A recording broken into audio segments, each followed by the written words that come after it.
కొత్త సంవత్సరం ఆరంభంలోనే 200 నోట్లపై బిగ్ అప్డేట్ బయటికి వచ్చింది. దేశ ప్రజలంతా ఈ విషయం తెలుసుకోవాల్సిందే. ఫేక్ కరెన్సీ వ్యవహారం మళ్ళీ హాట్ టాపిక్ అవుతుంది. ఈ మధ్య కాలంలో దేశవ్యాప్తంగా నకిలీ నోట్లు కనిపిస్తున్నాయి. దీంతో ఈ అంశంపై పలు చర్చలు నడుస్తున్నాయి. ఈ నేపథ్యంలో 200 నోట్లపై ఆర్బీఐ కీలక ప్రకటన చేసింది. పెద్ద నోట్ల రద్దు తర్వాత ఎక్కువ మంది తమ అవసరాల కోసం 500 నోట్లని వాడుతున్నారు. పెద్ద మొత్తంలో డబ్బుల చెల్లింపు విషయంలో 500 నోట్లు, 200 నోట్లు వాడేస్తున్నారు. ఈ పరిస్థితిని క్యాచ్ చేసుకోవడానికి కేటుగాళ్లు రంగంలోకి దిగారు. దాదాపు 9 సంవత్సరాల క్రితం నకిలీ నోట్ల పోకడను అరికట్టడానికి, విదేశాలలో ఉన్న నల్లధనాన్ని వెనక్కు తీసుకురావడానికి కేంద్ర ప్రభుత్వం అకస్మాత్తుగా పాత పెద్ద 500, 1000 రూపాయల నోట్లను రద్దు చేసినప్పటికీ అప్పుడు కూడా నకిలీ నోట్ల సంఖ్య క్రమంగా పెరిగింది. తాజాగా దేశంలో నకిలీ నోట్ల మార్కెట్ మరోసారి జోరందుకుంది.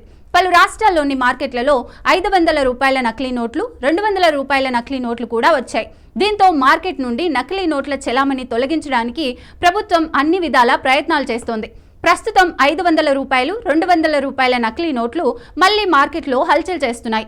తెలంగాణ రాష్ట్రంలో 200 రూపాయల నోట్లకు కలర్ జిరాక్స్లు తీయించి చెలామణి చేస్తున్న ముఠాను పోలీసులు అదుపులోకి తీసుకున్నారు. ఈ క్రమంలోనే 2000 నోటు ఉపసంహరణ తర్వాత నకిలీ 200, 500 నోట్లు పెరిగాయని ఆర్బీఐ ప్రకటించింది. ఇటీవల 200 నోట్ల గురించి సూచనలు చేసింది. 200 రూపాయల నకిలీ నోట్లు మార్కెట్లోకి వచ్చేశాయని వార్తలు వెలువడుతున్న నేపథ్యంలో వీటిని రద్దు చేసేందుకు రిజర్వ్ బ్యాంక్ ఆఫ్ ఇండియా చర్యలు తీసుకోనున్నట్లు సోషల్ మీడియాలో ప్రచారం ఊపందుకుంది. ఇది నిజం కాదని తెలుపుతూనే అసలు 200 నోటుకు ఉండే లక్షణాలను తెలియజేస్తూ ఆర్బీఐ కీలక ప్రకటన చేసింది. అసలు నోట్లలో 200 దేవనాగరి లిపిలో రాయబడి ఉంటుంది. నోటు మధ్యలో మహాత్మా గాంధీ యొక్క స్పష్టమైన చిత్రం ముద్రించబడి ఉంటుంది. నోట్లో ఆర్బీఐ, భారత్, ఇండియా 200 సూక్ష్మ అక్షరాలు ఉంటాయి. 200 నోట్పై ఇండియా, ఆర్బీఐ అని రాసిన సెక్యూరిటీ థ్రెడ్ ఉంటుంది. నోటుకి కుడివైపున అశోక స్తంభం గుర్తు ఉంటుంది. నకిలీ 200 నోట్ల ప్రాబల్యం పెరుగుతున్న దృష్ట్యా లావాదేవీలు చేసేటప్పుడు అప్రమత్తంగా ఉండాలని, సరిగ్గా తనిఖీ చేయాలని 200 నోట్లపై ఆర్బీఐ ప్రజలకు కీలక ప్రకటన చేసింది.